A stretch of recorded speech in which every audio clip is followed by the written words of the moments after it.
What's good, YouTube, and welcome back to another video. No intro today. We got a lot to talk about today. Sorry I haven't been posting for the past few weeks. I've had high school finals and all that stuff, so I've been a little busy. But we are back. It's about time to get the season into full gear. Tonight is the first game, the first regular season game of the season. I did drop the ball a little bit with checking schedules because the West Michigan Ironmen have played a game already against a team called the Falcons, which they soundly defeated. And so today we are going to be having two episodes, one of Raise the Flags Football Talk and one of Raise the Flags in the Arena.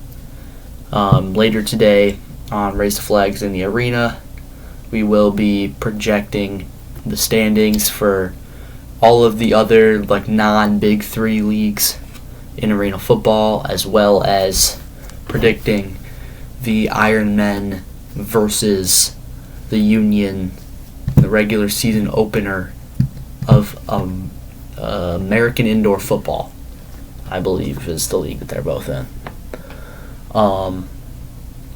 So with that, let's get into another Raise the Flags Football Talk. As today we are going to first be going over season previews for the IFL and the NAL, Indoor Football League, and the National Arena League. Starting with the IFL, one team has changed from 2024 to 2025. The Bay Area Panthers are now on hibernation. They are not going to play the 2026 season. I meant 2025 to 2026. That's my fault. They are not going to play in 2026. They hope to return in 2027. Wow, 2027 is next year. That's crazy. They will be replaced with the New Mexico Chupacabras, who are returning to the league after I believe a 1-year absence. They were previously known as the Duke City Gladiators. And coming into this year, they do hold the top 2 spots in the rankings, which we will be going over at the end of this video. They also have their defending champions, the Vegas Nighthawks, who I think are going to be falling off a little bit this year. I think they're still going to have a great season. I think they're still going to be one of the best teams in the league, one of the best teams in the country. But in the East Division, for my projected standings, in first, I have the Green Bay Blizzard. In second, I have the Quad City Steamwheelers. In third, I have the Orlando Pirates. In fourth, I have the Fishers Freight. In fifth, I have the Jacksonville Sharks. In sixth, I have the Tulsa Oilers. And in seventh, I have the Iowa Barnstormers. It's been a rough past few years in Iowa. Just haven't won a lot of games, haven't really shown many signs of being able to turn the franchise around.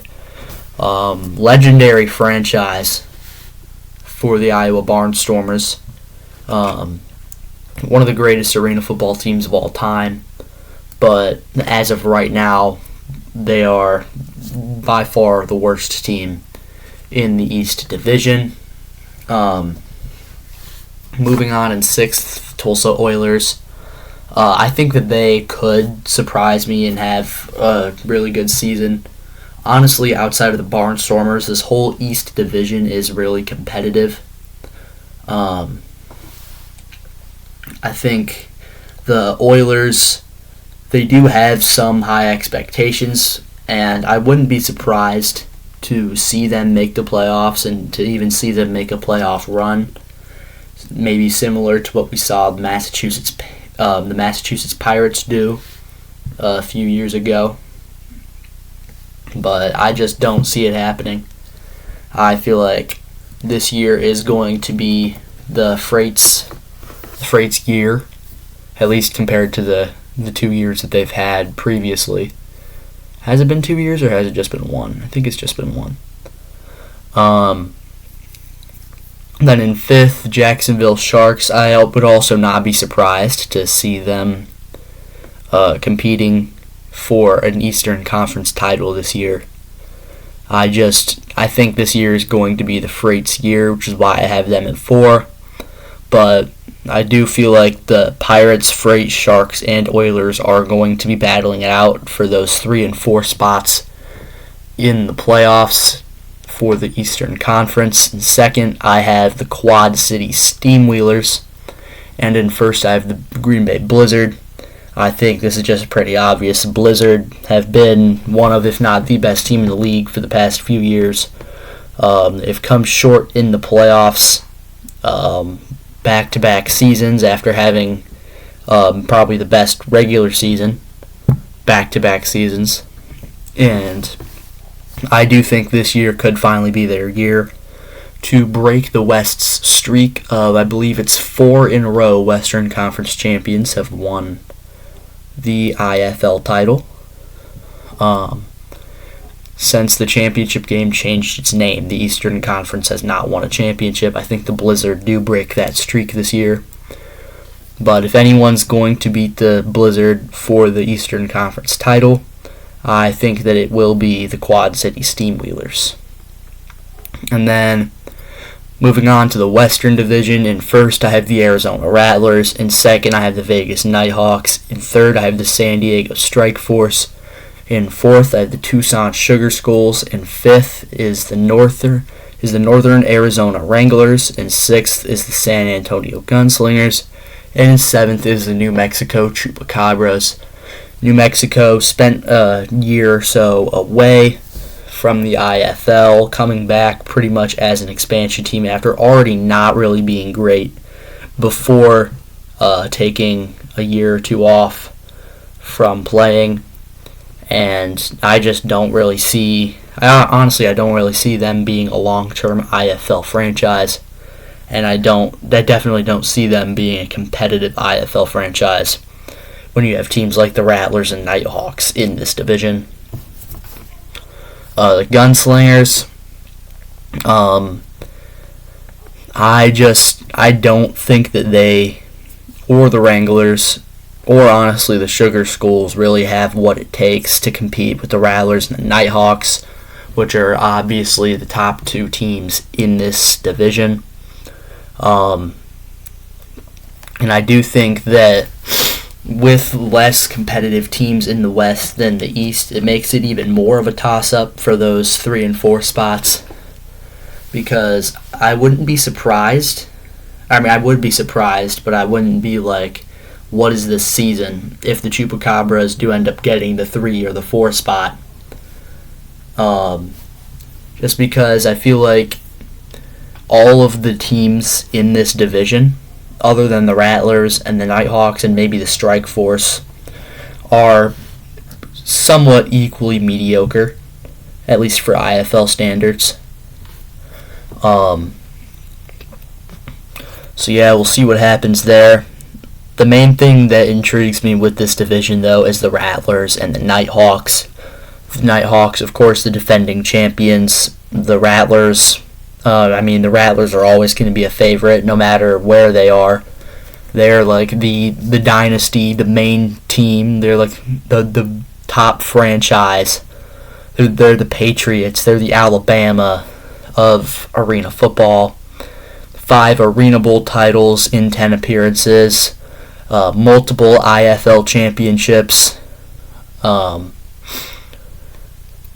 Rattlers are always going to be the team to beat. They could be coming off of a 5-11 season, and they would be the team to beat. But the Nighthawks, they did beat them last year, and then went on to win an IFL title. So I do think that as a whole, the East Division is more competitive than the West Division. But I do think that the top of the West Division is the most intriguing thing in arena football right now, with the Rattlers and the Nighthawks, and I can't wait to see those 2 teams face off. Moving on to the National Arena League, you have, for my projected standings, changes that the league has seen. The NAL has seen a lot more changes. The NAL and AF1 kind of sort of like traded a few teams. The NAL added the Salina Liberty, which is a great add, and the Southwest Kansas Storm, which is another really solid grab, though both of those teams made the AF1 playoffs last year. And then they will join the Omaha Beef, Colorado Spartans, and Louisiana Rougarou that are returning from last season, as well as the Dallas Bulls and Pueblo Punishers, which are both, I believe, brand new expansion teams, and the Amarillo Warbirds, which most recently played in the Arena Football League as the West Texas Desert Hawks, previously played in the National Arena League as the West Texas Warbirds. The Dallas Bulls were previously the North Texas Bulls. I believe they played in the American Arena League, tried to join the NAL, didn't really work out. And for my projected standings for this season in the NAL, in first I have the Salina Liberty, in second I have the Omaha Beef, in third I have the Sioux City Bandits, in fourth I have the Southwest Kansas Storm, in fifth I have the Colorado Spartans, in sixth I have the Louisiana Rougarou, in seventh I have the Pueblo Punishers, in eighth I have the Amarillo Warbirds, and in ninth I have the Dallas Bulls. And I am really intrigued with the National Arena League this year. I think it's going to be really competitive, adding the Liberty and the Storm. Of course, they lost their defending champions, the Bandits, to the AF1.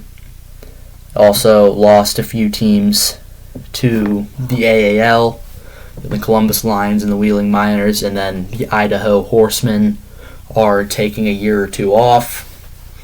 Hopefully we'll see them back as soon as possible.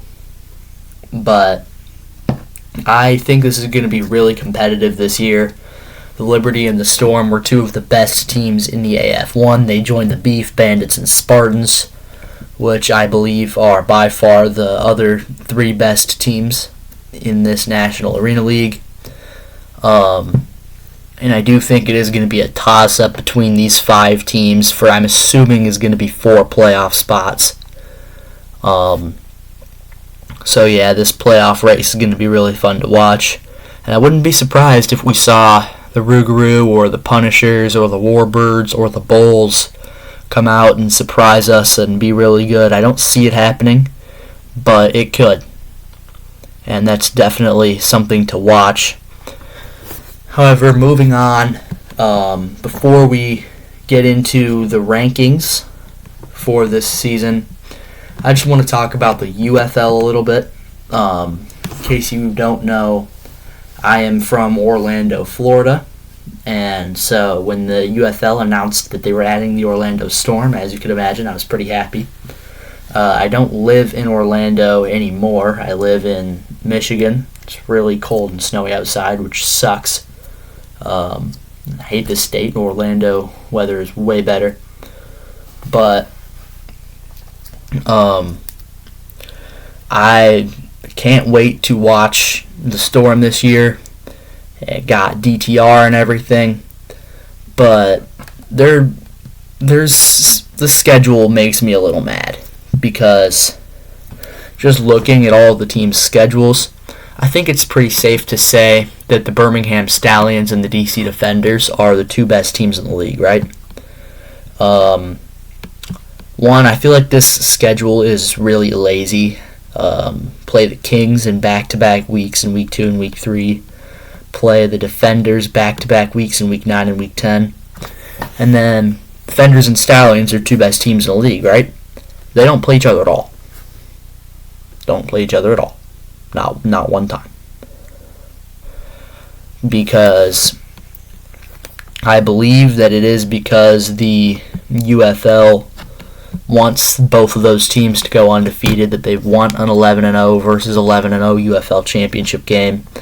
But I feel like if you have an 8-team league and a 10-game season, that everybody should be playing everybody at least once. And then, how do we wind up with by far the hardest schedule? By far. You can't show me one other schedule in the UFL that is harder than the Orlando Storms. We play the Stallions twice. We play the Defenders twice. We play the Kings twice. I feel like the most successful out of these expansion teams is going to be the Kings. They had a great draft. The Battlehawks are going to be pretty solid this year. So are the Renegades, which we go at the Renegades. So, season prediction, I feel like we can beat the Aviators, maybe 1-1 against the Kings, and then just downhill from there. Lose to the Stallions, lose to the Battlehawks, lose to the Stallions again. We can beat the Gamblers, but then lose to the Renegades, and then lose out to the Defenders. So that would put us at, 3-7, 4-6, something like that. Yeah. So I do feel like the UFL did us pretty dirty with this schedule. Playing 4 games against the 2 best teams in the league. And then the Kings also likely going to be pretty good, so that would be 6 games against the 3 best teams in the league. Like, what are we supposed to do with that? So, yeah, I'm not giving up all hope right away for the Storm. It's the UFL. You never know what could happen. But I feel like for the Orlando Storm to be successful long term, like, it's pretty fair weather in Florida, and I hate to say a lot of Floridian sports fans are very fair weather fans. We've seen that with Orlando in the past few years. The Orlando Apollos, best team in the Alliance of American Football, very well attended throughout all of their home games. And then the Orlando Guardians, one of the worst teams in the XFL in 2023, still pretty well attended, at least for UFL standards, but it just didn't look great on TV, it didn't sound great, and compared to the Apollos, they were not drawing an amazing crowd. So I feel like if the UFL wants this Orlando team to work, they, more than either of the other expansion teams, need to be a successful team. So I'm not giving up hope, because anything can happen in the UFL. In the UFL's first season, I thought that the Renegades were going to be very good. They were awful. Brahmas were really good. So then next year, I thought the Brahmas were going to be really good. The Renegades were going to be really bad. The Renegades were all right, and the Brahmas were awful. And we did also just see the Stallions lose to the Panthers last year. So anything can happen. I don't think that we're going to do great, but I'm not going to just go into this expecting that. And then also, I feel like the uniforms are pretty lazy. I feel like we could have done so much with the purple and orange scheme. Maybe a little bit of white in there. And so I'm disappointed with an all-black uniform. Most uniforms, blackouts look amazing. I feel like a blackout would look amazing for the Columbus Aviators. Not hating on their helmets. Their helmets are easily the best helmet in the league, but I feel like they could really pull off an all-black uniform. I just feel like there's so much more you can do with our color scheme than what they did. But enough about the UFL right now. Let's get in to the main topic of today's episode of Raise the Flags Football Talk.